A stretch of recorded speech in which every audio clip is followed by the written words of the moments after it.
come out in terms of criticizing Russia aggression to Ukraine. And people may think that this double standard. We in India know better than almost any other country because immediately after our independence, we experienced aggression. Even today, parts of India are occupied by another country. But we did not see the world respond saying, oh, there's a great principle involved and therefore let us all go with India. ने कहा कि आप रूस से तेल ना खरीदें तो उनके फॉरेन मिनिस्टर ने क्या कहा ये देखें. By purchasing oil for national interest, India is being asked, are you funding this war? Tell me if buying Russian gas is not funding the war? I mean, why is it's only Indian money and oil coming to India which funds, but it's not gas coming to Europe which funds? मैं जिनको समझ नहीं आए मैं समझाऊं. ये foreign minister को उन्होंने कहा कि रूस से तेल ना खरीदो. उसने आगे से कहा तुम कौन होते हो मैं कहने वाले.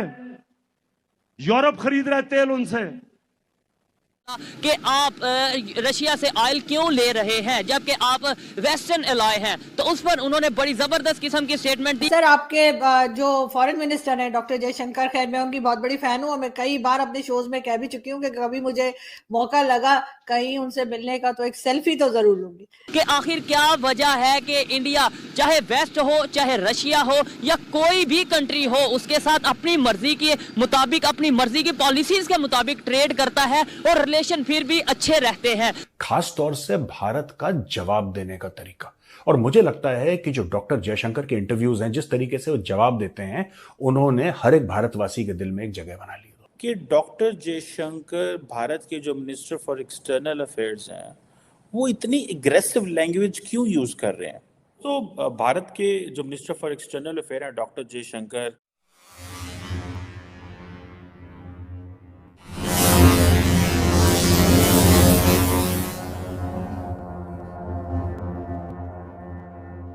के जो फॉरेन मिनिस्टर हैं इस वक्त डॉक्टर जयशंकर, इनसे पहले जो फॉरेन मिनिस्टर्स थे भारत के, उनमें और इनमें क्या डिफरेंस है? क्योंकि हमने तो इनको बहुत ज्यादा नोटिस किया है, पाकिस्तान में इनकी बहुत तारीफ होती है. ये और बात है कि पाकिस्तान और भारत के टर्म्स अच्छे नहीं है या कुछ ना कुछ चलता रहता है, लेकिन पहली बार मैंने देखा कि डॉक्टर जयशंकर की तारीफ ना सिर्फ ये कि आम लोग कर रहे हैं बल्कि जो हमारे लीडर्स या सो कॉल्ड लीडर्स कह लीजिए, पॉलिटिशियंस जो है, इमरान खान हो या दूसरे, वो तक करते हैं तारीफ. आपको इनमें क्या ऐसा चीज नजर आती है जो इन्होंने डिफरेंट की है बाकी लोगों से?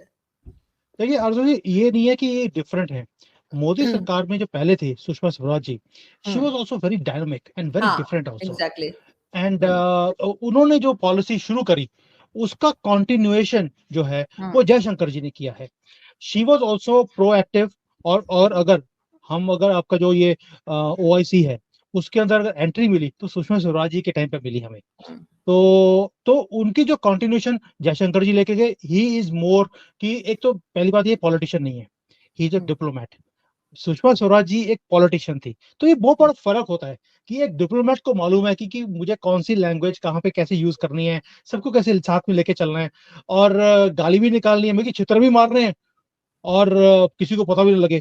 अब मेरे यहाँ पे शो पे आते हैं एक रविंदर पंचोली जी, उनका एक स्टेटमेंट है जो मुझे बड़ा अच्छा लगता है कि रविंदर पंचोली जी हो या मोदी जी हो, इनका स्टाइल है जैसे आपके भी वहां पे ना चित्र मारते हैं पुलिस वाले, तो कहते हैं, जज बोलता है भी दिखाओ निशान कहाँ है, कहता है जी निशान नहीं है क्योंकि कंबल में लपेट के मारा उसके निशान नहीं पड़ते. तो जयशंकर जी का स्टाइल भी वैसे ही है. अभी वो गए हैं अमेरिका में, चित्र किसको मार रहे हैं? ट्रूडो को. कंबल में लपेट के मार रहे हैं. दुनिया पूछ रही है ट्रूडो को भी सबूत दिखा, वो कहता जी कंबल में लपेट के मारा, सबूत तो है नहीं. तो वो जो चीज है वो पॉलिटिशियन को नहीं आती, वो एक डिप्लोमेट को ही मालूम है कि मुझे ये काम कैसे करने हैं. So this is the difference कि नाउ अभी इतने सालों में वो पॉलिटिशियन भी रहे हैं और पूरी उम्र उन्होंने निकाल दी डिप्लोमेसी में. Now he can walk on both sides of the wall, not both sides of the table, कि उनको जब जहां पर उनको एक डिप्लोमेट बनना पड़ता है तो वो वाली लैंग्वेज यूज करते हैं, जहां पर पॉलिटिशियन की जरूरत पड़ती है he talks like a politician.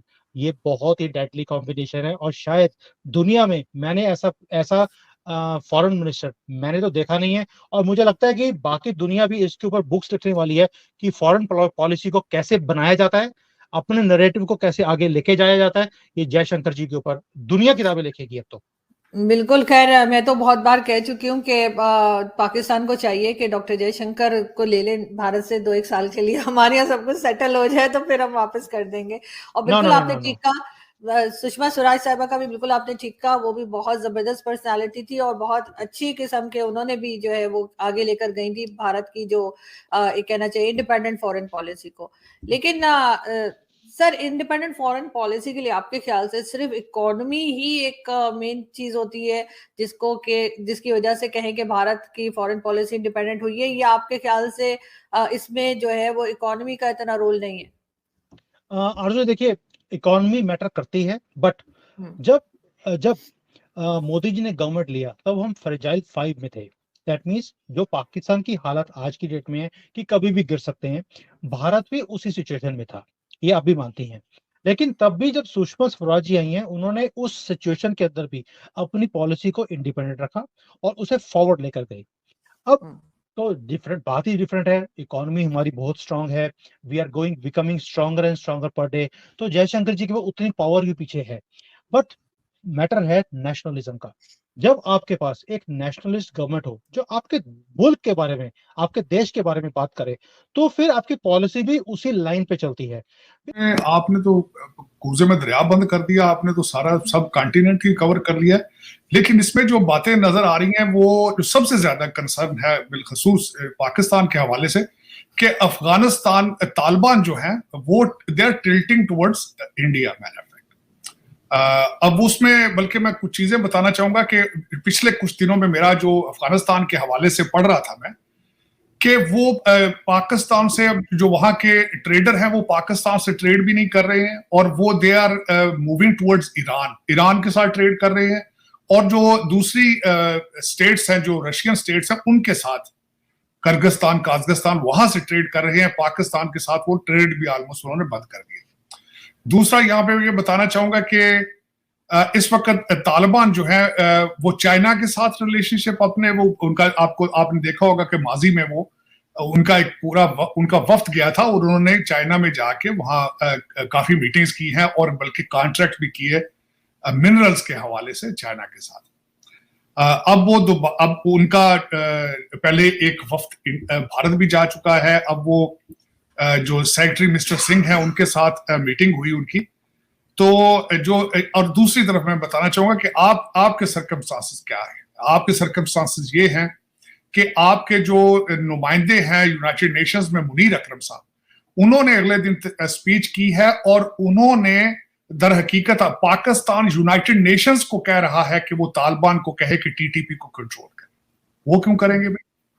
अब ये टीटीपी है क्या है? माजी में अगर देखा जाए तो आप सपोर्टर थे इनके। आपके पिछले प्राइम मिनिस्टर जो है वो कहते थे असेंबली में खड़े होके कि उसामा बिन लादेन शहीद हैं, और उसके बाद आपने जश्न मनाए जब तालिबान आए थे। और टीटीपी जिसका नाम ही तहरीके लबैक पाकिस्तान, तो वो कंट्रोल करें तहरीके तालिबान पाकिस्तान, तो वो अब उनको कंट्रोल करें जाके यूनाइटेड नेशंस किस तरह हो सकता है?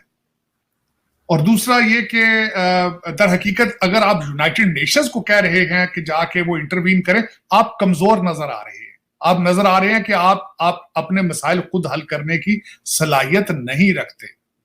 और टीटीपी चाहती क्या है? टीटीपी चाहती है कि वो इस्लामाबाद पे अटैक करे और अपनी मर्जी की इस्लामिक गवर्नमेंट को एस्टेब्लिश करे। अब मैं टीटीपी कौन है? आपके पिछले जो मुर्शद वजीर आजम थे, उन्होंने जो पकड़े हुए थे तालिबान टीटीपी, उनको रिहा किया था।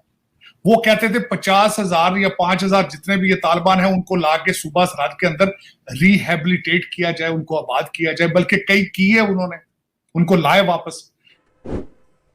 Thank you for watching. Please subscribe, like and share and press the bell icon.